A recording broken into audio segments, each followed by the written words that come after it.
اللہ الرحمن الرحیم السلام علیکم۔ جیسا کہ آپ کو معلوم ہے کہ آج انڈیا اور نیوزی لینڈ کے درمیان میچ کھیلا جائے گا۔ ایک فیصلہ کن میچ ہوگا، ڈو اینڈ ڈائی سچویشن کا میچ ہوگا دونوں ٹیموں کے لیے۔ جو یہ میچ ہارے گا اس کے لیے اس ٹورنامنٹ میں مزید سیمی فائنل کے لیے کوالیفائی کرنا مشکل ہو جائے گا، اور جو بھی یہ میچ جیتے گا اس کے لیے سیمی فائنل میچ کھیلنا کنفرم ہو جائے گا۔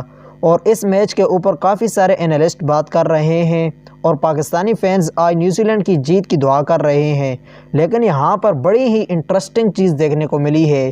یہاں شعیب اختر نے کہا ہے کہ آج میں دیکھوں گا اور میں ایکسیپٹ کروں گا کہ آج کا میچ انڈیا جیتے، کیونکہ اگر انڈیا یہ میچ ہار گیا اور ٹورنامنٹ سے باہر ہو گیا، کیونکہ جو ٹیم ہارے گی وہ باہر ہو جائے گی، تو انہوں نے کہا ہے کہ اگر انڈیا میچ ہارتا ہے تو باہر ہو جائے گا، ٹورنامنٹ کی رونق ساری ختم ہو جائے گی، کیونکہ انڈیا کی بہت بڑی فین فالوئنگ ہے۔ اور اس کے بعد پاکستان کے کچھ فینز انڈیا اور پاکستان کے فائنل کو ایکسیپٹ کر رہے تھے۔ دوستو، اسی طرح کی مزید نیوز کے لیے میرے چینل کو ضرور سبسکرائب کر دیں۔